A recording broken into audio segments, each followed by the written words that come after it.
Bonjour, bienvenue madame, mademoiselle, monsieur, dans le club créé, club de recherche et d'études en ésotérisme expérimental, qui vous propose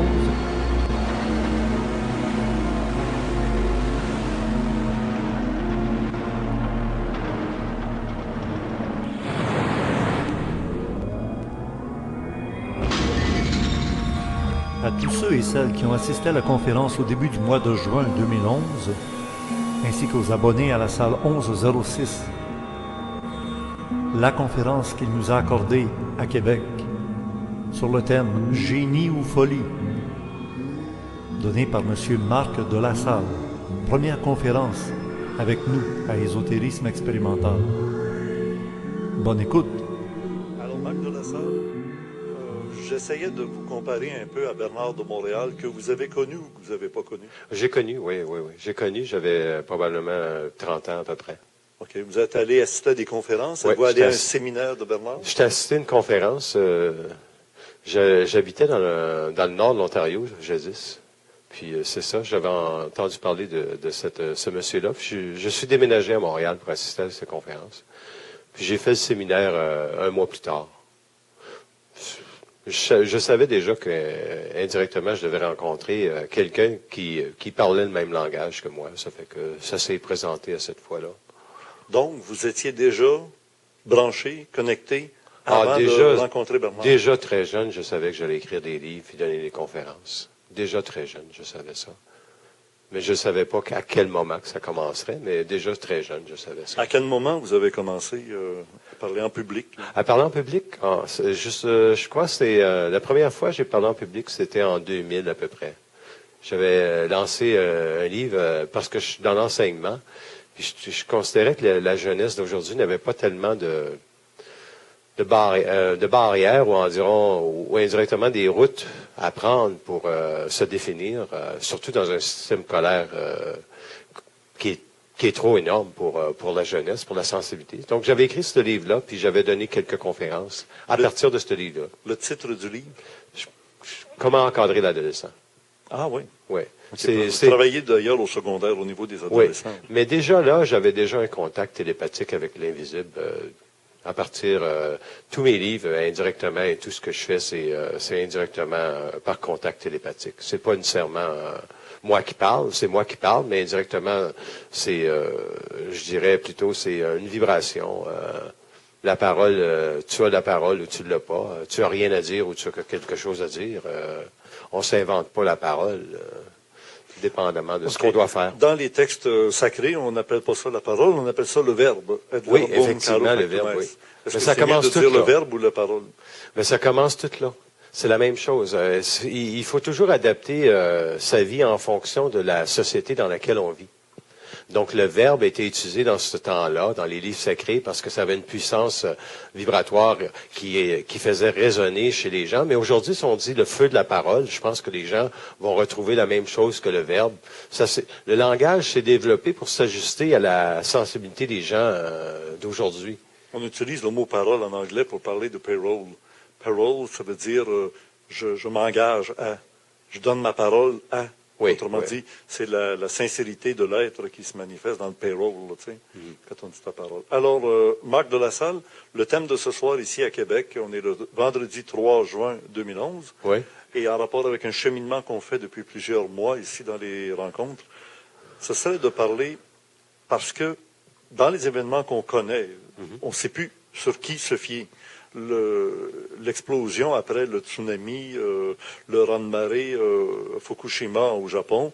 Un jour, on nous dit c'est désastreux. Le lendemain, on nous dit non, tout est sous contrôle. Puis finalement, on ne sait plus qui croire. Aux États-Unis arrive la même chose avec BP. Alors la question est, le thème est, qui est fou, qui est génial? Et on dit souvent que le génie est près de la folie. Alors nous autres, on essaye de suivre quelqu'un quelque part, ou on essaye de se dire, ça c'est correct, ça c'est pas correct. Comment discerner? C'est certain qu'on est dans un ère d'individualisation, c'est-à-dire que l'individu doit reconnaître par lui-même si ce qui se passe en société est réel ou pas. Si vous prenez l'événement du Japon, le tsunami qui est arrivé, ce n'est pas un hasard pour tout simplement réaligner quelques personnes. La sensibilité de certaines personnes doit être réalignée. Et si indirectement vous avez la peur ou de la crainte par rapport à un événement comme ça, c'est sûr que la première chose qui va être mise en vibration chez vous, ça va être cet aspect-là. Donc, après ça, c'est toute votre psychologie qui va vous influencer dans les décisions que vous allez prendre. Est-ce que vous allez voir ça, interpréter ça comme une fin du monde, ou vous pouvez interpréter cet événement-là tout simplement comme le début de grands changements? C'est des indices pour l'individu pour se centrer, pas pour décentrer l'individu. Parce que si vous prenez les inondations en Montérégie ou quoi que ce soit, c'est de la même échelle, mais c'est moins désastreux. On s'entend, c'est moins désastreux qu'un tsunami. Mais pourquoi que ça arrive aux Japonais? Il faut se poser la question. Si on fait une étude, pourquoi ça arrive aux Japonais? C'est quand même curieux que ce soit eux autres qui ont reçu les 2 premières bombes nucléaires en 45 avec Nagasaki puis Hiroshima. Donc, et cette fois-ci, ce peuple-là est devenu complètement pacifique et pourtant est devenu un grand allié des États-Unis, même après avoir subi la frappe américaine durant la Deuxième Guerre mondiale. Et ce peuple-là a fait avancer la technologie énormément. Est-ce que ça peut donner indirectement une réponse à l'énergie nucléaire qui voulait se développer plus rapidement? Quand on songe à l'énergie nucléaire, vous parlez de 100 ans de radioactivité. Donc, ils vont être obligés de fermer toute cette région-là, côtière du Japon. Et je vous entendais dire tantôt, premièrement, est-ce que c'est vrai? Est-ce que c'est pas vrai? Mais il n'y a pas un gouvernement qui va communiquer la réalité au peuple. Ça, il faut oublier ça. Dans les années à venir, le gouvernement va cacher le plus possible d'informations pour pas déstabiliser la masse psychique des consciences sensibles de certaines personnes. C'est voulu indirectement. Maintenant, par Internet, ça vient plus du gouvernement, l'information. Ça vient du petit peuple, ça vient de la base. Des gens qui vivent là sur place, envoient Facebook, envoient directement le message. Ben, c'est justement parce que le phénomène de l'information aujourd'hui est là pour amener les individus à reprendre contrôle de leurs propres paroles. Et quand tu écris des stupidités sur Internet, il y a un impact sur ça. La réalité de ton message a un impact sur plusieurs individus. Ça veut dire que tu peux mettre en vibration dans la crainte des individus et comme tu peux mettre en éveil des individus par tes écritures. Donc, si tes écritures permettent un éveil à comprendre que l'événement doit simplement être ramené à toi-même pour regarder qu'est-ce que ça fait, toi, de vivre ça. Rappelez-vous la guerre du Golfe, rappelez-vous le 11 septembre. Comment était votre corps émotif quand vous avez vécu le 11 septembre? Est-ce que c'était une impression banale ou vous avez dit « Ah, c'est intéressant le 11 septembre ». Donc, si l'individu n'est pas neutre par rapport à ce qui s'en vient, c'est certain qu'il va il va vivre les montagnes russes en tant qu'émotion. Ça, c'est certain. Avec toute son intelligence, l'être humain qui regarde tous ces événements-là, à chaque fois, il décèle le mensonge. Quand Bush nous dit c'est Al-Qaïda, on a trouvé tout de suite le coupable comme quand on avait tué Kennedy. On savait déjà que c'était Lee Harvey Oswald. C'est curieux, on avait tout de suite la réponse là, au bout du doigt. Et le peuple, les gens ordinaires se disent non, c'est arrangé ça. Là. Alors, je reviens à la question du départ. Génie ou folie? Qui est génial et qui est fou, qui peut nous faire croire n'importe quoi et comment nous discerner tout ça? C'est intéressant comme question parce que la folie, c'est simplement un contact avec des entités de la mort très puissantes qui influencent, des inframondes que vous appelez, c'est ça, inframundi. Oui. Donc, c'est des entités de la mort, sont pas nécessairement à l'intérieur de la planète Terre. Ça peut être des égrégores. Un égrégore, c'est, par exemple, la haine de plusieurs individus envers un peuple. Et ces égrégores-là changent la psyché. Les gens qui viennent d'Europe viennent ici au Canada puis ils se disent, mon Dieu, on est donc libre ici, comparativement à toute l'oppression. Mais c'est certain, c'est un peuple, c'est un continent qui a eu la guerre, alors qu'au Canada, il n'y a absolument rien. Donc, la folie, c'est quoi? C'est un contact astral très puissant avec des entités du bas monde, des forces lucifériennes ou des forces sataniques, indépendamment de l'étendue. Si vous prenez une personne comme Hitler, c'est certain que les forces sataniques sont à l'œuvre. C'est évident. Al Ducci, Mussolini, c'était la même chose. Mais regardez les hommes d'État d'aujourd'hui. Regardez les hommes d'État d'aujourd'hui et posez-vous la question par rapport aux hommes d'État d'aujourd'hui. Et discerner. Comment discerner? Comment discerner? Parce que Hitler, ça nous saute aux yeux, puis quand on était allemand à l'époque, on avait l'impression que c'était un génie. Alors qu'aujourd'hui, on va dire que c'est un fou. Le génie, bon, ben, on va donner une définition du génie. Du génie, c'est quoi? C'est celui qui ne se pense pas. Indirectement. Celui qui ne se pense pas. Parce que vous venez au monde avec une qualité, indirectement, un atout essentiel qui vous permet. Moi, ça peut être la parole. Je peux être très bon en parlant en public. Mais monsieur, c'est un scientifique ici, hein? Vous êtes un scientifique. Donc, vous allez naître avec cette science-là. Mais monsieur peut devenir autant schizophrène avec cette science-là que n'importe qui d'autre, pour la simple et unique raison que c'est l'impression qu'il va se donner d'être intelligent dans la forme qui va la rendre important à un moment donné. Et son génie va glisser lentement vers la folie. C'est une compréhension que l'individu doit comprendre que être intelligent, puis l'impression de l'intelligence, ce n'est pas la même chose. Ce n'est pas la même chose. Si vous regardez, il y a beaucoup de gens qui prennent l'impression d'être intelligents et ils font croire aux gens, finalement, que ce sont des grands individus. Prenez des artistes.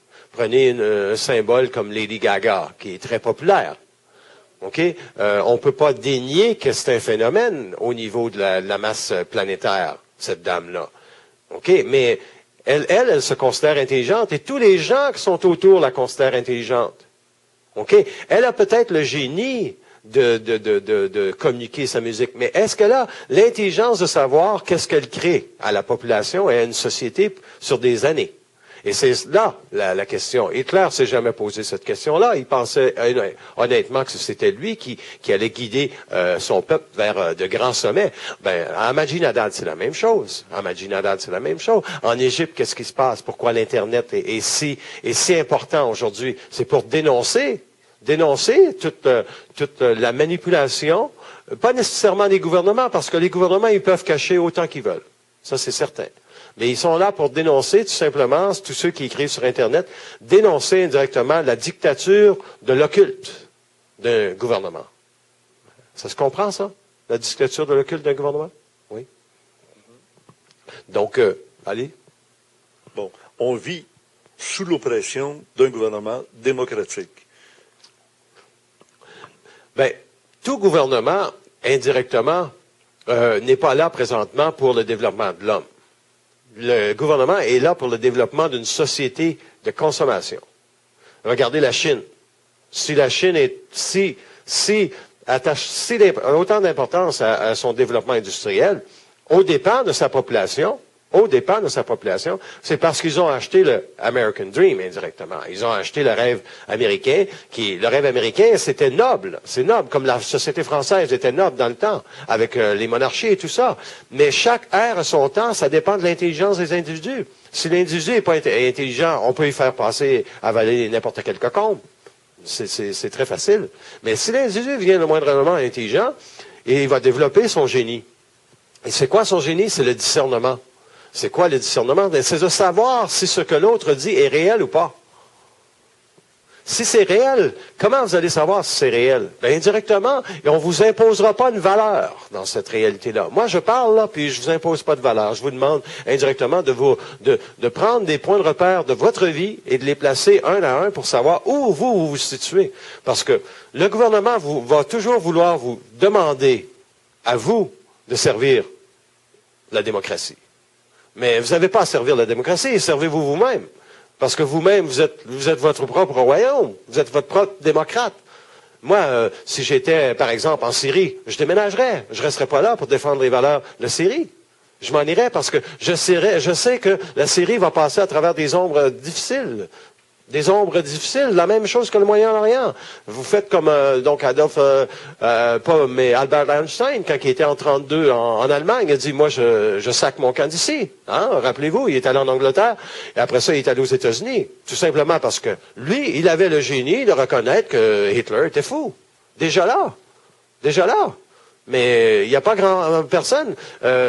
Si vous regardez des individus qui semblent avoir de l'intelligence, et ils n'en ont pas, C'est tout simplement parce qu'ils ne sont pas capables de dire ce qu'ils disent d'une façon claire et nette. Il va toujours y avoir un piège dans ce qu'ils disent. Ou un mensonge. Un mensonge, ben oui, ben c'est sûr, c'est une arnaque. C'est une arnaque. Si vous posez une question puis je réponds pas, je dois vous dire pourquoi je réponds pas. Sinon, je peux inventer une réponse pour paraître intelligent. Vous êtes d'accord? C'est facile d'inventer une réponse pour paraître intelligent. Ben, c'est comme ça que... Alors, si Einstein pouvait quitter l'Allemagne, Oui. c'était facile. Il prenait le train, il prenait l'avion. Merci, bonjour. En 32. Oui. Maintenant, nous, dans la société actuelle que vous disiez tantôt de consommation, on se rend compte qu'on arrive à l'épuisement des richesses naturelles. On fait de l'écologie, mais du recyclage pour réutiliser nos cochonneries et nos déchets parce qu'il n'y a plus de ressources naturelles disponibles autant qu'autrefois et la quantité de gens qui consomment augmente continuellement. Ouais. Donc, on arrive vers un entonnoir. Un point de rupture. Un point de rupture. Alors, où peut-on s'enfuir? Hitler, c'est-à-dire Einstein quittait l'Allemagne. Nous autres, on va aller où? Il n'y aura définitivement pas de place sur ce que l'homme va pouvoir aller à part en lui-même. Ça, c'est définitif. Tout ce qui va se passer dans les années à venir va permettre à l'individu de se rapprocher de lui-même. De se rapprocher de lui-même. De dire comment moi je vis ça, cet événement-là. Prenez le 11 septembre. OK? Ça a changé toute la politique extérieure des États-Unis, ça a changé toute la politique internationale, le 11 septembre. C'est un événement important, le 11 septembre. Pourquoi? Au niveau du peuple américain, ça leur demande d'être intelligent avec le pouvoir. Ils vont être obligés d'être intelligents avec le pouvoir, mais demandez pas aux États-Unis d'être intelligents avec le pouvoir demain matin. Ça a pris 500 ans à l'Angleterre d'être intelligente avec le pouvoir.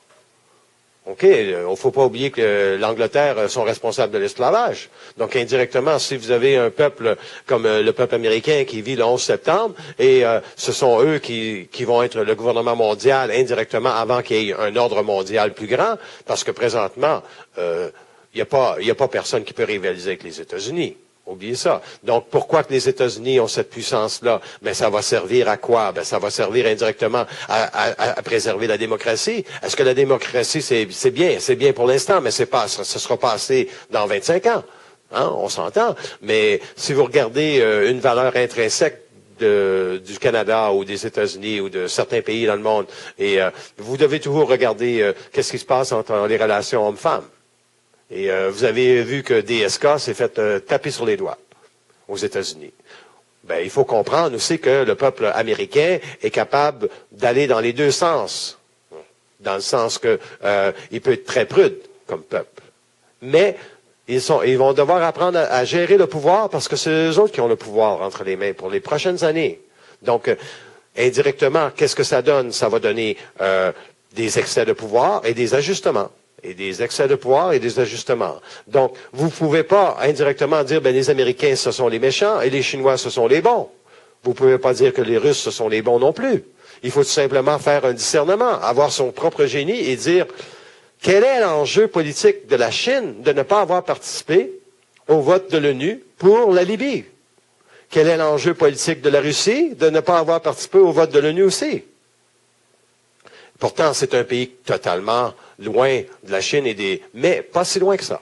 Donc, il y a toujours des alliances entre les gouvernements. Il y a toujours en exister jusqu'à temps que les cataclysmes qui vont se passer sur la Terre vont remettre et ébranler suffisamment les gouvernements pour qu'ils ne puissent plus se penser intelligents.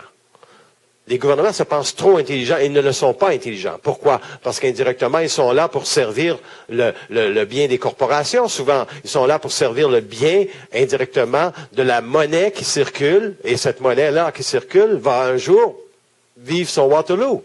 Pourquoi? Parce qu'il y a trop d'argent sur la Terre. Elle est trop concentrée dans les mains de sociétés. Et c'est pas naturel que Facebook vale des milliards de dollars, alors que c'est seulement un réseau social. Est-ce qu'ils produisent, est-ce qu'ils donnent du travail aux hommes dans les pays? Non, ils ne donnent pas du travail aux hommes dans les pays et aux femmes. Tout ce qu'ils font, c'est tout simplement exercer un pouvoir de contrôler l'information et de gonfler l'ego de, je crois, Lady Gaga, qui est rendue à je sais pas combien d'amis Facebook. Vous comprenez? Elle se pense intelligente parce qu'elle a beaucoup d'amis Facebook. Vous voyez, c'est un... Donc, le génie, c'est quoi? C'est de voir que c'est toute de la poudre aux yeux.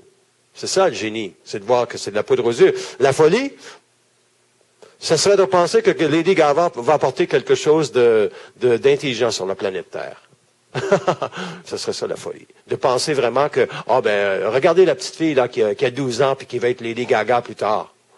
À cause qu'elle a vu le vêtement de cette jeune femme-là qui vend son corps sexuel, puis qui utilise toutes les lois d'impression, des lumières et de la musique techno, etc. Et voilà.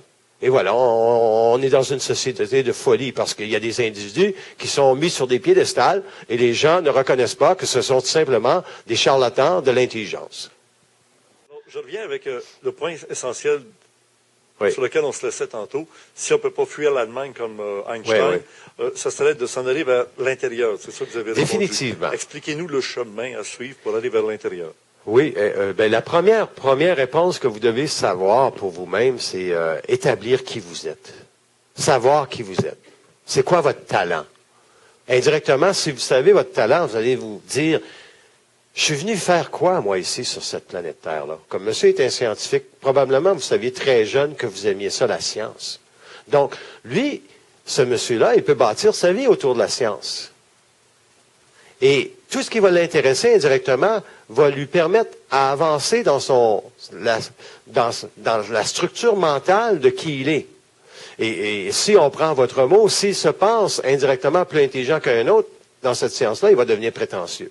Et en devenant prétentieux, il se sort de lui-même. Il n'est plus dans lui-même. Il est sorti de lui-même.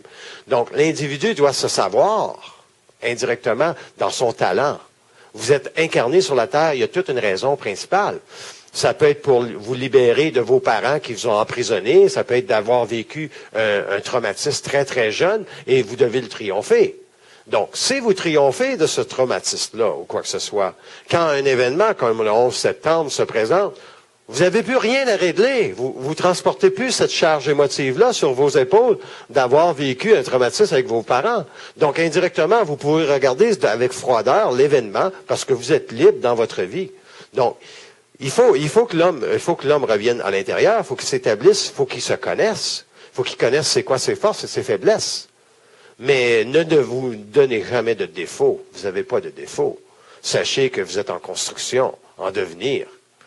Et quand vous allez savoir indirectement qui vous êtes, vous allez tomber dans la conquête de votre identité. La conquête de son identité, c'est quoi? Mais c'est indirectement de savoir que moi, si je suis venu sur la Terre, c'est indirectement pour me diriger vers plus d'intelligence. Il y a des gens qui vont parler de lumière, mais indirectement, c'est trop vague, la lumière. On va dire, oui, mais je veux vivre dans la lumière. Mais c'est quoi la lumière? Mais en premier lieu, la lumière, c'est à la base se savoir soi, dans qui on est. Quand vous savez qui vous êtes, vous ne donnez pas d'importance aux autres. Vous reconnaissez l'autre pour ce qu'il est. Et point à la ligne. Vous ne vous sentez pas diminué, comme M. Glenn, je ne me sens pas diminué, il ne se sent pas diminué par rapport à moi. Parce qu'il se sait, je me sais, et on peut échanger. Mais quand vous êtes en position, indirectement, que vous n'êtes pas dans votre autorité, c'est quoi être dans son autorité? C'est se savoir. C'est savoir quoi? Mais c'est savoir d'où vous venez. Si vous ne savez pas d'où vous venez, vous ne pourrez jamais savoir qui vous êtes. Il faut savoir. Un jour, vous vous posez la question, mais pourquoi mon frère m'a toujours frappé quand j'étais jeune? Hein? Il faut la répondre, cette question-là. Il ne faut pas penser que son frère, c'est le méchant loup. Peut-être que dans une autre vie, vous y avez cassé une jambe. Et c'est le retour du balancier. Parce que, indirectement, si vous vivez une vie tout simplement en fonction de celle-ci, vous allez vous apercevoir que vous êtes limité en intelligence. Pourquoi? Oui, allez-y. Comment on peut savoir des choses de vie passée alors qu'on n'a pas la mémoire des événements des vies passées? Il faut d'abord gérer notre vie ici. C'est très simple, c'est très simple. Vous vivez une émotion qui vous chambarde, il y a déjà une connexion avec une mémoire. Une émotion, c'est de la mémoire. Donc, vous regardez le 11 septembre, vous avez la mémoire.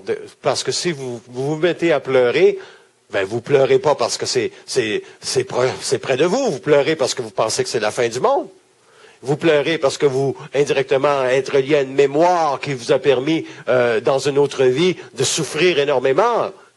Si vous regardez le 11 septembre et vous dites, c'est intéressant, le 11 septembre, ça va permettre aux Américains d'aller dans le monde et de changer l'ordre mondial indirectement avec un autre ordre mondial plus grand.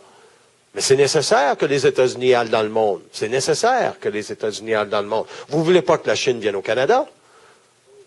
C'est un peuple communiste. Donc, vous avez une idée, si vous n'êtes pas capable de savoir que l'émotion que vous vivez par rapport, je sais pas, moi, à votre mère qui a été méchante avec vous quand vous étiez plus jeune, c'est parce qu'indirectement, vous ne savez pas que vous avez décidé de vous réincarner avec cette mère-là dans cette vie-ci pour triompher de vous définir, de vous savoir. Si vous ne savez pas, vous avez été obligé indirectement de vivre l'autorité de votre mère toute votre vie.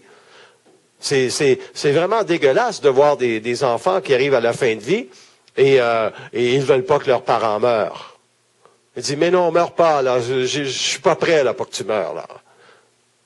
On ne peut pas empêcher quelqu'un de mourir. Il faut tout simplement dire à cette personne-là, lorsque tu seras prêt à partir, je suis là pour t'épauler. On ne dit pas à une personne, je veux pas que tu meurs. Si elle est en train de mourir, elle veut mourir. On faut pas essayer de dominer l'individu. Il faut les amener à être en paix avec eux autres mêmes. Et je me rappelle, moi, quand mon père est décédé, comme je vous disais, il y a très longtemps que j'ai un contact télépathique avec le culte. Ma mère était décédée très jeune. Je ne comprenais pas l'événement quand ma mère est décédée très jeune. Mais quand mon père a eu un cancer, la même chose, je me suis posé la question. J'ai dit, 10 ans plus tard, il y a peut-être un lien entre les deux que je dois faire. Et c'était très, très clair que je devais triompher de moi-même. C'était très, très, très clair. Parce que pendant 10 ans, j'ai cherché beaucoup à comprendre cet événement-là difficile. Et c'est avec le temps que j'ai compris qu'indirectement, il faut triompher de ses parents. Il faut se rendre libre. Que si l'individu vit des choses par rapport à sa vie, c'est toujours relié à ses vies intérieures. Toujours relié à ses vies intérieures. Antérieur ou intérieur? Antérieur et intérieur. C'est toujours, on vit sa conscience de l'intérieur, on vit jamais ça à l'extérieur. Et ses vies antérieures, mais cet homme-là, quand il est parti sur les plans, il est allé se reposer. Je lui ai dit, quand tu vas mourir, là, à 6 heures du matin, tu vas aller te reposer. Il est mort à 6h01. J'étais prêt. Mais c'est ça, c'est comme ça, la vie, les vies antérieures. On a tout un passé, mais le passé, il n'est pas important en autant que vous en triomphez. Si vous êtes capable de regarder votre vie et dire, j'ai eu tel père comme ça, et ça m'a permis de triompher, et indirectement, il vous a donné une génétique, il vous a donné un héritage. Il y a un sentiment qui va triompher un jour ou l'autre. Votre mère, elle était peut-être très sensible. Et cette sensibilité. Comment on peut retrouver nos vies antérieures? Comment on peut retrouver nos vies antérieures? Est-ce que c'est vraiment utile de retrouver ses vies antérieures? Je vais poser la question. C'est vous qui l'avez dit tantôt. Je vais poser la question. Okay. C'est totalement inutile de savoir ses vies antérieures. Bon, pourtant, tantôt, vous nous avez dit, il faut savoir d'où on vient pour savoir qui on est. Mais c'est ça. Mais si on se met à chercher, on est fait. Parce que tous les éléments qui se présentent à vous dans cette vie sont faits de vos vies antérieures. Comprenez-vous? Donc, si vous êtes en présence de l'intelligence, vous êtes donc dans une syntonisation avec votre vie au plus haut degré. Tout le monde indirectement vit plusieurs vies sur la planète Terre. Indirectement. À moins que vous ne pensez pas que c'est la seule vie que vous allez vivre. Vous pouvez très bien faire une vie en pensant que c'est la seule vie que vous allez vivre. Parce que l'intelligence demeure la même. Vous devez indirectement être libre, émotivement, de tout ce qui vous arrive. De ne pas attacher d'importance à ce qui vous arrive. Si vous attachez une valeur à ce qui vous arrive, tout va être fait dans la vie pour que vous soyez confronté à cette valeur-là. Une personne qui va être riche, tout va être fait. Elle va peut-être perdre sa famille parce qu'elle va être riche. Tout va être fait. Donc, si j'attache une valeur à la forme antérieure, je vais vouloir avoir des réponses, et les réponses que je vais peut-être avoir, ça va être des réponses occultes, que je ne pourrai jamais vérifier. Et si je suis en contact avec l'au-delà, c'est encore plus dangereux. Parce qu'on va vous faire croire ce que vous voulez croire. La croyance, c'est l'arnaque la plus dangereuse du monde astral, du monde de la mort, de ce que vous appelez l'inframundi. Infra, pas infra, mais infra, c'est ça. À travers tout ce qui est dans les mondes. À travers tout. Dans tous les mondes aussi, exactement. Oui, Marc de Rassal, je me demande maintenant quelle serait la solution pour adhérer à un plan intelligent, génial, et éviter les pièges de la folie. C'est sûr que les événements à venir vont vous confronter à être sur la ligne mince. Vous allez vraiment, les gens vont vraiment être mis au diapason de leur intelligence dans les années à venir. Si vous n'êtes pas intelligent, c'est de valeur, mais ça va être la santé mentale, ça va être la première chose qui va partir. Le tapis va vous glisser sous les pieds. Pour la simple et unique raison que l'événement a la puissance de vous briser psychiquement et émotivement. Une personne peut vivre environ 2 chocs dans sa vie. Et un troisième, tu sais, vous perdez une femme, vous perdez une deuxième femme, la troisième, il y a des bonnes chances que ça soit fini pour vous. Et c'est là que vous allez être près de la folie. Comprenez? Parce que vous attachez une valeur au fait que vous avez perdu 2 femmes. Les forces de la vie peuvent vous faire perdre 20 femmes pour voir où se trouve votre intelligence. Ça va aussi loin que ça. Ça va aussi loin que ça. Vous pouvez dire, ah ben là, j'ai triomphé de moi-même, là, je suis vraiment rendu intelligent. Surveillez-vous. Surveillez-vous la fois que vous allez dire ça. L'épreuve par l'épreuve. L'épreuve par l'épreuve. Pourquoi? Pour faire vivre la souffrance. Et c'est dans la souffrance que les gens tournent vers la folie.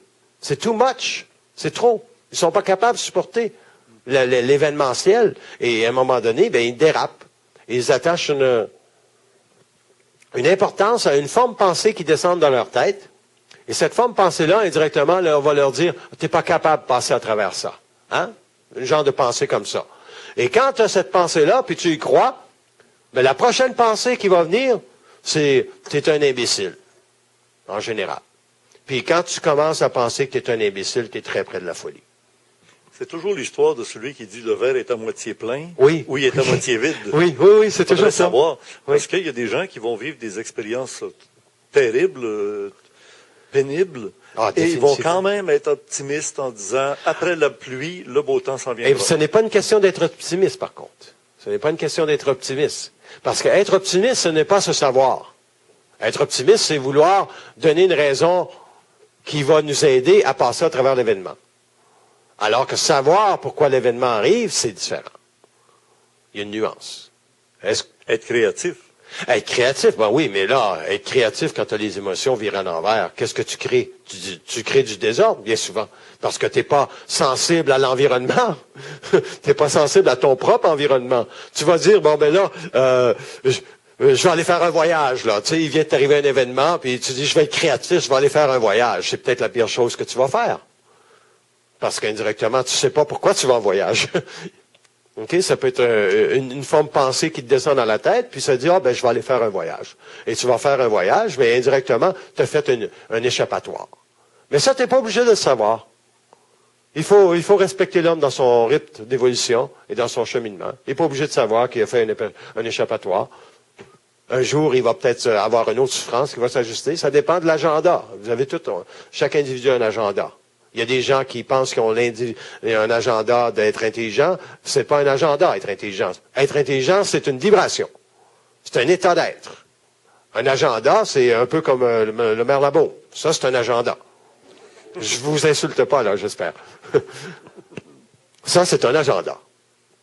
Et pourquoi? Ben, il y a certainement des raisons pourquoi il veut pousser tant ça, ce mouvement-là.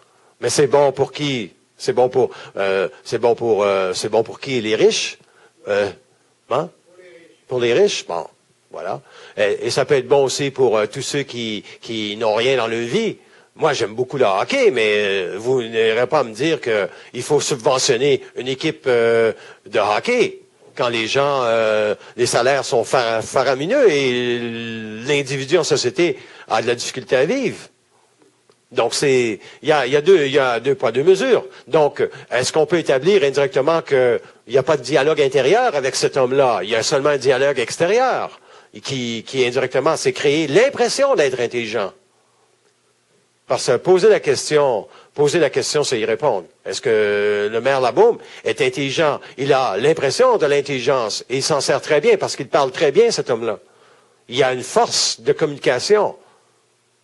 Il y a une force de communication dans cet homme-là. Donc, c'est son talent. Son talent, il l'utilise à bon escient pour ses convictions profondes. Mais est-ce que le Colisée, ça va donner une direction à une population? Mais non. Le principe premier de tout politicien, c'est donner-leur du pain et des jeux. C'était vrai. C'était vrai dans le temps. Savez-vous pourquoi c'était vrai dans le temps? C'était vrai dans le temps parce que l'homme n'avait pas la conscience d'être intelligent seul. Aujourd'hui, on a la conscience d'être intelligent seul. L'homme sait qu'il doit être intelligent seul, lui. Moi, j'ai pas besoin d'aller avec 18 000 personnes pour me sentir en vie. Je souhaite que c'est la même chose pour plusieurs individus. Parce que quand ça va aller mal, c'est certain que les gens vont se retourner vers leur religion. C'est certain. N'oubliez jamais que la religion n'est pas sortie de l'auberge. Elle est encore dans l'auberge. Et les gens vont tout simplement se retourner vers leur religion parce qu'il y a un espoir dans la religion. Il y a un espoir dans la religion. La religion catholique, au Québec. Le crucifix national, le crucifix est encore à l'Assemblée nationale. Et on dit que c'est un symbole. Okay? Donc, on donne aux gens ce qu'ils veulent entendre parce qu'ils n'ont pas d'identité. Si on a le moindrement d'identité, un gouvernement peut-il garder un symbole religieux au-delà de ce qu'il veut créer comme société? Vous regardez les États-Unis, la religion est très importante, mais pour des raisons. Et c'est la même chose pour le Québec, pour des raisons. La religion est encore importante pour certains individus. Ça les garde en équilibre. Mais quand va venir les temps difficiles, la religion va donner quoi comme réponse à ces gens-là? Elle va leur donner quoi? Elle va leur dire priez, priez, priez. C'est fini ce temps-là, priez, priez, priez. Donc, ça peut nourrir la folie chez les gens. Parce que les gens vont... on prend au Moyen-Orient, la folie religieuse, comment on appelle ça? L'intégrisme musulman. C'est une folie religieuse. C'est de la folie. C'est de la folie. Pourtant, eux, ils appellent ça des martyrs. Et pour nous, des martyrs, c'est des fous. Puis pour eux, nos martyrs, c'est leurs fous. Alors, on revient encore avec l'histoire de... Ça dépend de quel côté on est dans le verre, partie pleine ou partie vide. C'est ça. C'est que le discernement doit être fait. Il y a une chose que l'individu doit comprendre. Votre vie est plus importante que n'importe quelle croyance. Ça, c'est la première règle. Votre vie est plus importante que n'importe quelle croyance. Ne donnez jamais aucune importance à quiconque extérieur à vous. Vous êtes la première personne à savoir qui vous êtes. Et ce que les autres pensent, ce n'est pas de vos affaires. Ils ont beau penser ce qu'ils veulent. Ce n'est pas de vos affaires. Mais indirectement, si vous vous protégez de la croyance, indirectement, vous allez vous protéger du fanatisme qui peut vous s'emparer de vous. Quelles sont les caractéristiques de la santé mentale? De la santé mentale? Ah, intéressant. La santé mentale, c'est 3 choses. 1, savoir que vous n'êtes pas fou. 2, savoir que c'est l'au-delà qui est fou. Et 3, savoir où vous voulez aller. C'est quand que vous perdez la direction de où vous voulez aller que vous êtes devenu fou. Savoir que vous n'êtes pas fou, c'est toujours un jeu. C'est toujours la ligne mince entre l'intelligence et la folie. Et le fou, il ne sait pas qu'il est fou. Mais non, il ne sait pas. Parce qu'il n'a jamais répondu à la première question. Savoir que vous n'êtes pas fou, s'il est fou, il ne sait pas qu'il est fou. Ah, mais là, il est trop tard. Parce qu'il est déjà donné de l'importance à d'autres événements plus importants dans sa vie. C'est qu'au préalable, il faut que l'individu sache très, très, très jeune que, indirectement, c'est vrai que être intelligent, c'est dangereux parce que tu peux te réfléchir. Et quand tu te réfléchis, tu te sors de toi-même. Tu vas donner des valeurs à ta personne qui sont plus grandes que réelles. Donc, c'est le cas d'Adolf Hitler. Du narcissisme. C'est du narcissisme. Effectivement, ça va virer du narcissisme. Et celui qui est fou indirectement ne saura jamais qu'il est fou, comme vous dites, parce qu'indirectement, il est plugué, il est branché sur une autre sphère de pensée que sa propre pensée. Il est en inframundi, en contact avec des mondes invisibles, inférieurs, de très basses vibrations. J'ai déjà vu, moi, un jeune homme à Montréal faire l'amour à un parcomètre. Et c'était sa blonde. Il la caressait, puis là, je suis revenu du guichet automatique, et là, c'était la bataille. Il frappait le parcomètre parce que il était en chicane contre le parcomètre, ou sa femme, donc, il n'a aucune conscience de ce qui se passe dans sa tête. Ce qu'on appelle une psychose. Oui, mais c'est ça de la folie. N'importe quelle psychose, c'est de la folie. Les névroses aussi. Mais là, la névrose, vous parlez d'autre chose. Ah. Vous parlez d'autre chose parce que la névrose n'est pas directement un contact avec la folie présent en permanence. C'est un phénomène qui apparaît quelquefois comme un flash et qui, s'il n'est pas traité, va devenir une psychose. Indirectement, ça va devenir un problème plus grand. Et l'individu ne sera plus capable de confronter avec ce flash-là. Par exemple, je suis pas belle. Une femme qui se dit je suis pas belle. Mais là, ça se développe en névrose, vous êtes d'accord? Ça va se développer un peu comme une petite névrose. Et à un moment donné, elle ne se trouvera pas belle et elle va arrêter de manger parce qu'elle va se trouver trop grosse. Donc là, elle est prisonnière indirectement d'un début de folie. Et après ça, ça s'enchaîne et ça s'enchaîne. Elle n'a aucun contact de la réalité dans laquelle elle vit. Donc, c'est ça la folie. Vous n'avez pas contact de la réalité dans laquelle vous vivez. Vous n'avez pas conscience de qui vous êtes. C'est ça la folie. Il y a les bipolaires aussi, sont extrêmement actifs, d'un coup, ils sont déprimés. Oui, c'est ça. Ben, les bipolaires, c'est une difficulté pour eux autres, c'est de savoir à quel moment ils s'excitent pour des riens. Quand tu t'excites pour des riens, tu montes dans les montagnes russes. Et quand les montagnes russes sont finies, ben, tu es obligé de les descendre, ces montagnes russes-là. Et la pente est très abrupte, hein, pour un bipolaire. La pente est très abrupte. Donc, il s'agit pour celui qui est bipolaire d'essayer d'intercepter ses émotions quand il se présente. Ah, là, je suis excité, là. Je m'excite pour rien. Tu sais, de venir ici ce soir, on peut être excité. Ah, ben c'est bien, j'aime bien M. Rudland, rencontrer Richard Rudland, ça va être agréable. Je suis excité. Là, vous vivez un climax dans la conférence ou quoi que ce soit, vous êtes super bien et vous retournez chez vous et vous êtes à plat.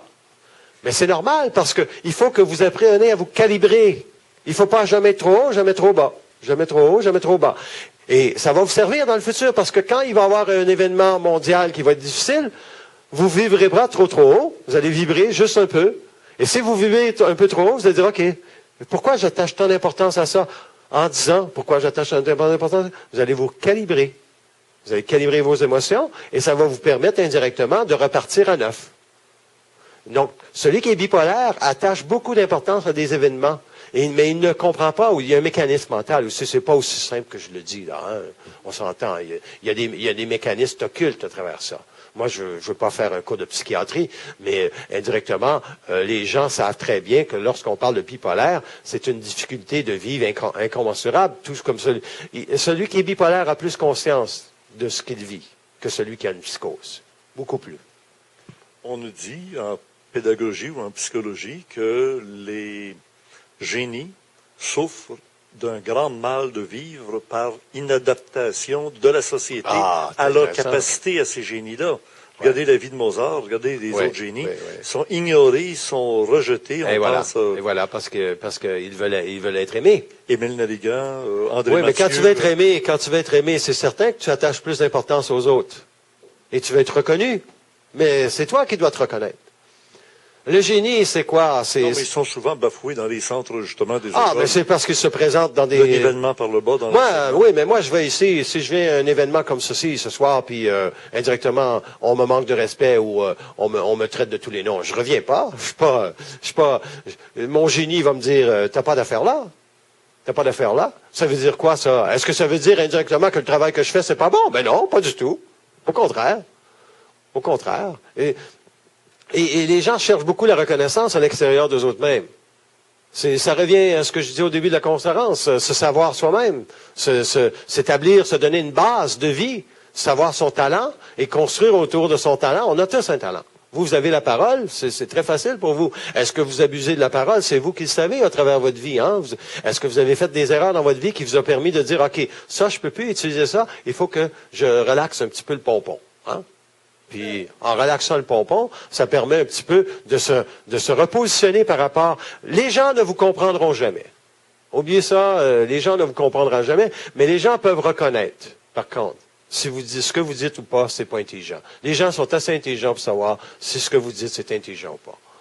Moi, c'est comme ça que je vis ma vie. Je me pose pas la question si les gens me donnent de l'importance. Je m'en fous. Tout ce qui m'intéresse, c'est que les gens soient bien dans ma présence. Si vous n'êtes pas bien, ben demandez-vous pourquoi. Est-ce que c'est parce que je vous domine indirectement dans ma façon d'être? Et si je suis si bien que ça, et vous n'êtes pas bien, ben indirectement travaillez sur vous. C'est pas de ma faute si vous n'êtes pas bien. Marc de la Salle, dites-moi s'il y a une différence entre se connaître soi-même et le fameux dicton en ésotérisme de base qui est « connais-toi toi-même ». Pour moi, c'est la même chose. C'est la grandeur de l'événementiel de l'individu va le pousser à se connaître soi-même.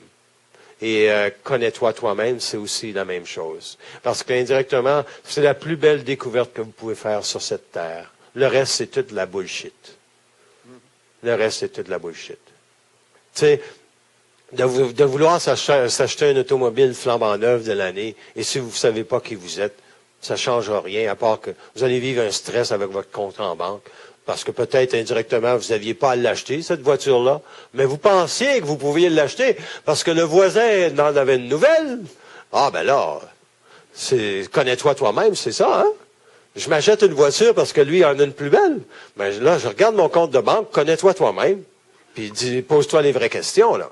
C'est amusant parce que cette semaine, je viens d'acheter une nouvelle voiture après 15 ans avec la même voiture de 1995. Puis là, je viens de changer de voiture. Je l'ai payé cash, 2000 $, une 2000. C'est symbolique. Hein? Aucun problème financier avec ça, moi. Puis je vais regarder 15 ans encore. Ah ben, bonne chance. Alors, oui. Ben, moi, c'est le gars optimiste, mais même si vous appelez pas ça une qualité quelconque, mais pourquoi c'est vous voir dites... le côté plein du verre, tout le temps. Oui. Il est à moitié plein. Mais pourquoi vous dites que vous pouvez la garder 15 ans? Dans les contextes actuels, vous êtes certain que vous allez garder cette voiture-là 15 ans? On a justement ici le représentant de la Société des génies du Nouveau Monde, qui est une société québécoise, qui met de l'avant toutes les inventions, les génies du Québec, qui vont procéder, d'ailleurs, mon ancien véhicule de 1995 va être transformé pour fonctionner autrement qu'avec le pétrole. Ah, OK. Bon. Alors, on s'entend que c'est du génie. Et j'ai hâte d'entendre de Marc exactement la définition qu'on pourrait dire d'un processus génial par rapport à un processus fou. Parce que un comme dans l'autre sont marginaux, hein? Oui, mais un processus de génie, c'est intéressant ça. Parce que pour parler vraiment de créativité, il faut que l'homme regarde deux choses en gros. Il faut qu'il soit capable de regarder si ça fait partie de lui-même de créer ce qu'il fait. Si ça fait partie de son créneau vibratoire, ça veut dire de son talent. OK? Si ça fait partie de son talent, il va pouvoir le faire. Et il ne se prostituera pas pour le faire. Ça veut dire qu'il ne vendra pas son âme pour faire ce qu'il veut faire. C'est une bonne distinction, hein? J'aime bien. Ouais. Parce qu'il y a beaucoup de gens qui veulent faire des choses. Moi, il y a beaucoup de gens qui me disent, je veux écrire des livres. Mais c'est une vibration, écrire un livre. Vous pouvez très bien écrire un livre parce que vous voulez écrire un livre, mais ça va servir à qui? Ça va vous servir à vous. Alors que si celui qui est le génie, il veut indirectement pousser une voiture et la rendre indépendante du pétrole, et ça fait partie de son talent, il va être capable de le faire. Et où il peut se faire piéger, c'est dans cette situation-là, de croire que la société est prête pour son génie, est prête pour son talent. Rappelez-vous le moteur électrique des années 70, hein, vous vous rappelez? Le moteur roue Le moteur roue électrique, mais oui. Donc, il y a des gens qui vont vous empêcher d'être votre génie. Et n'essayez surtout pas de créer des choses qui peuvent être, je sais pas, moi, être utilisées. Moi, je connais des gens qui sont capables de fabriquer des bidules, puis ça fonctionne sans électricité, puis ça fait fonctionner l'électricité dans la maison. Et c'est sûr qu'il le garde en pièces détachées, son bidule, parce qu'il y a eu écho à un moment donné, il y a des gens qui sont débarqués chez lui. Des gens importants.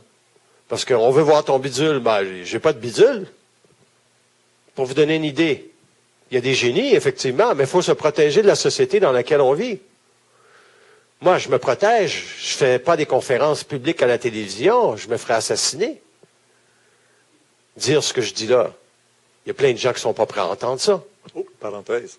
Là, il n'y a pas de problème qu'on mette ça sur Internet, là. Ah non, ça c'est différent, c'est différent. Parce que moi, j'accepte la forme que vous présentez à vos membres, et je serais confortable avec cette forme-là. Mais on me demandera pas de dire des choses que je veux pas dire. Ça c'est certain. J'ai pas rien à vendre. J'ai absolument rien à vendre. Et en passant, je n'ai pas de membres. Mes membres sont sur mon corps. J'ai des abonnés. Ah, des abonnés, d'accord. D'accord. Il y a une différence. Oui. Quelle importance vous donnez aux mots, justement? Là, on choisit des mots des fois. Pour moi, si je dis membre, ce n'est pas péjoratif. Et si vous vous dites abonné, ce n'est pas péjoratif, mais je respecte votre conscience. Et donc, je vais avec abonné. À cause du système, d'ailleurs, il faut les appeler des abonnés, pas des membres. C'est préférable. Parce que les membres font partie d'une secte. Oui. Alors, les abonnés, ils payent un abonnement comme au magazine Protégez-vous. Vous avez appris, c'est ça, vous vous protégez comme ça, vous. Exactement. Puis je les protège eux aussi. Et voilà. De ne pas être obligés. Et voilà. Vous faites la même chose que moi pour moi-même. Parce que vous avez compris qu'indirectement, la société va essayer de vous prendre ce que vous êtes. Puis moi, je sais très bien que la conscience planétaire n'est pas prête pour un discours à grande échelle comme celui-ci. Sinon, c'est pas un Colisée qu'on bâtirait. Hein? Ce serait des universités de la conscience, où les gens iraient se faire dire indirectement « connais-toi toi-même ». Mais ça, c'est de la philosophie ancienne, « connais-toi toi-même ».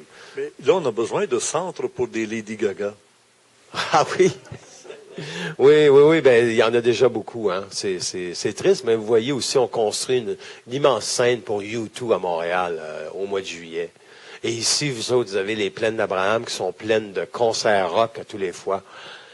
Posez-vous la question, est-ce que ça change vraiment quelque chose à la ville, indirectement? Est-ce que ça change la psyché de la ville tant que ça, de faire venir ces gens-là? Est-ce que ça donne quelque chose, un plus à la société québécoise, de faire venir, indirectement, ça nourrit qui? Ça nourrit les portefeuilles, ça nourrit le corps émotif. Mais c'est correct, ça va fonctionner encore pour quelques années.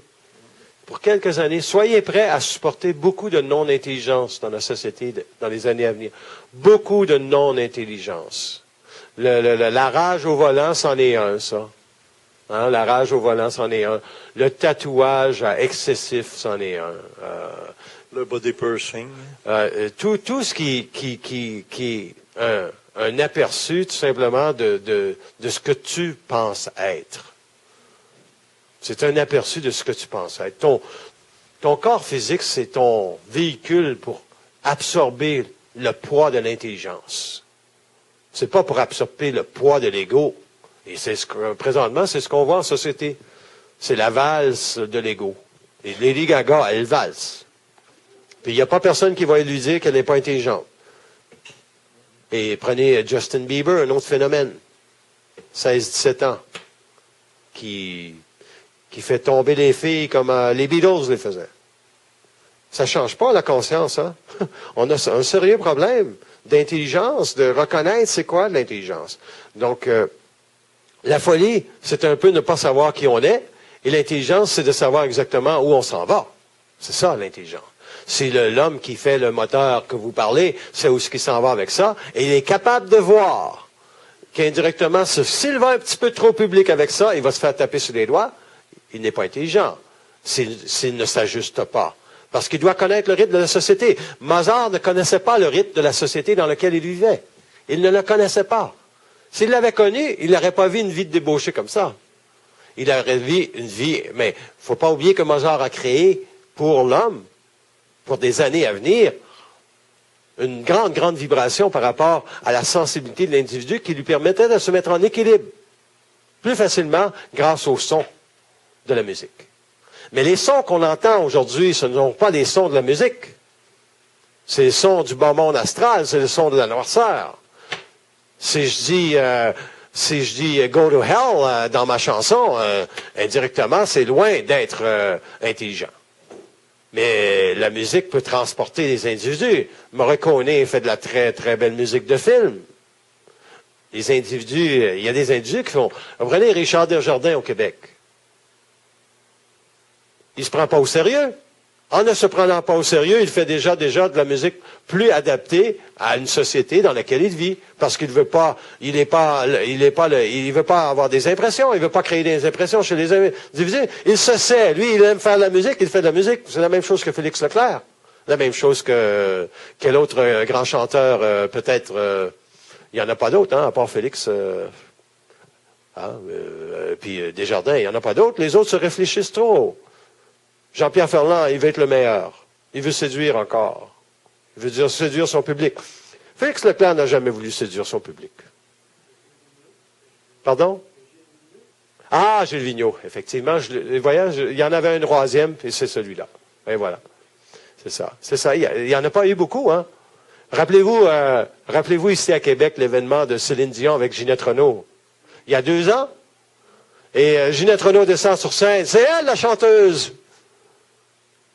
Céline était toute petite fille, mais sur le stage quand Ginette Renault chantait. Parce que Ginette Renault n'a pas de loi d'impression. Elle n'utilise pas les lois d'impression de se penser intelligente. Elle est Ginette Renault. Elle se sait. Elle descend sur scène. Je vais chanter. Céline, c'est-tu la même chose? Céline, elle est bonne pour le spectacle, mais n'a pas la voix de Ginette Renault. Mario Pelchat a une très belle voix aussi au Québec. Une grande voix, une des plus belles voix du Québec, Mario Pelchat. Mais, étant donné qu'il a fait des choix douteux des fois dans sa carrière, on voit la loi d'impression, on n'est pas capable de voir c'est qui l'individu, pourquoi il y a telle sensibilité, etc., etc. On est beaucoup piégé dans les lois d'impression. Nathalie Choquette, ma préférée. Très bonne, très bonne. Oui, très belle voix. Très belle voix, oui. Alors, on est dans l'inframundi avec tout un monde de folie, de basses vibrations, etc. Comment peut-on, parce que c'était le thème de notre rencontre le mois dernier, en arriver au thème du mois présent, mois de juin, à sauver, sortir de l'inframundi d'en bas ici pour monter vers les plans des êtres supérieurs qu'on pourrait appeler extraterrestres, angéliques, etc., dans l'intelligence, dans l'esprit? Et c'est sûr qu'il faut que vous sachiez quand vous n'êtes pas intelligent. C'est la première règle. Sachez quand vous n'êtes pas intelligent. Quand on a des émotions, est-ce qu'on peut être quand Non, même c'est plus intelligent? difficile. C'est plus difficile quand vous avez des émotions, parce que quand vous avez des émotions, vous colorez votre façon de regarder l'événement. Et quand on colore l'événement, on a l'impression que ce qu'on voit est réel. Et bien souvent, ce qu'on voit n'est pas nécessairement réel. Comment on peut calibrer indirectement? C'est comme je vous dis un peu. Si, supposons, quelqu'un vous dit mange de la merde. Il faut que vous regardez, est-ce que ça vous dérange que cette personne-là vous dit mange de la merde? Et si ça vous passe 2 pieds par-dessus la tête, sachez pourquoi que ça vous passe 2 pieds sur la tête. Mais la personne qui vous dit mange de la merde, indirectement, elle est déjà connectée avec des bons mondes. Elle veut vous provoquer. Elle veut vous amener vers ces bons mondes. C'est à vous, indirectement, de savoir que si vous arrivez à être le moindrement neutre et de reconnaître tout simplement que cette personne-là est dans un état d'esprit qui est fort différent du vôtre, vous allez être capable de prendre une distance. Mais si vous n'êtes pas capable de faire ça, vous allez dire, ben mange-en de la merde toi aussi. Et là, vous êtes dans ces mondes. On répond fuddle-duddle. Pardon? On répond fuddle-duddle. Ah oui. Comme Pierre-Éliott Trudeau avait fait. Ah oui. Je me rappelle pas. Non. Vous êtes trop jeune pour ça. Oui, c'est ça. C'est vrai, pareil. Il répondait ça. On fait une pause. Ouais, il y avait... Comment vous vous situez par rapport à la parole, à l'écrit et la source? Ah, c'est intéressant parce que est-ce que l'écriture vient avant la parole ou la parole vient avant l'écriture? Je vous vois griffonner tout le temps pendant que vous oui. blanchez, là. Ça, c'est parce qu'indirectement, c'est plus facile pour moi de travailler comme ça. Parce que j'attache pas d'importance à l'information. Et ça m'empêche simplement de trop chercher, pas chercher des réponses, mais c'est que la vibration descend bien dans un crayon. La vibration descend bien dans un crayon, mais j'ai pas besoin d'écrire, mais ça dépend de qu'est-ce que je vais avoir comme information. Quand j'écris pour un livre, je sais exactement qu'est-ce que je vais écrire, combien de temps ça va prendre, en direct, quels sont les chapitres, etc. J'ai aucune idée. J'écris, puis c'est tout. J'ai pas besoin de réfléchir à comment je vais organiser ça. Ça vient. Si c'est pas réfléchi, c'est donc une source directe de Il n'y a lumière. pas de réflexion, non. Je suis pas capable de penser. C'est quoi la source? C'est quoi la source? Ben, ça dépend des gens. Moi, j'appelle ça un double cosmique. Ça dépend des gens. C'est peut-être une entité de lumière. Vous pouvez appeler ça comme vous voulez. Moi, j'appelle ça le double cosmique parce que c'est la contrepartie de votre conscience. Quand vous vous incarnez dans la matière, vous vous incarnez en tant qu'individu. Vous avez un ego, une âme, mais il y a une contrepartie qui est restée sur les plans. Et cette partie-là, c'est l'intelligence, c'est la lumière, indirectement, qui est connectée avec vous, qui vous dissocie d'un autre individu avec le temps. Sinon, on serait tous des moutons. On aurait tous le même génie si on aurait tous la même source, hein? Vous êtes d'accord? Donc, on a différentes sources, indirectement, selon l'âme qu'on a, selon la vibration qu'on a, puis il faut checker sa source. Vous avez sans doute remarqué, madame, mademoiselle ou monsieur, que dans cette salle 1106 du Club créé, Club de recherche et d'études en ésotérisme expérimental, il y a 2 autres heures consacrées à M. Marc de la Salle, soit la période de questions-réponses avec le public à Québec, qui suit justement la conférence qu'on vient d'entendre, ou alors la conférence qu'il nous a donnée à Montréal au Cégep de Maisonneuve. C'était les premières présences de M. Marc de la Salle avec nous à Ésotérisme expérimental. Si cette démarche vous intéresse, vous pouvez toujours vous abonner pour les mois ou les années passées ou à venir, par bloc d'1 mois, 3 mois, 6 mois ou 1 an, au tarif ici affiché. En payant par PayPal en ligne, service très sécuritaire, vous avez un accès instantané à la salle ou aux salles de votre choix.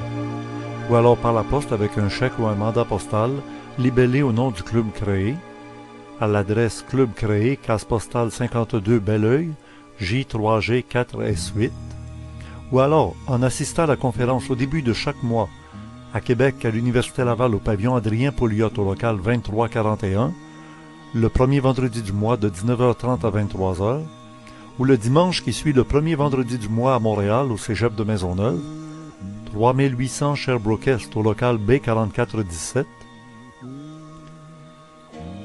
non loin du métro P9, tout près du stade olympique, de 13h à 17h, c'est la salle juste au-dessus de la porte d'entrée principale du Cégep de Maisonneuve. Alors là, vous aurez accès à la salle qui correspond au mois de la conférence à laquelle vous aurez assisté, en remettant évidemment le bon de présence à la porte d'entrée de la conférence. À bientôt!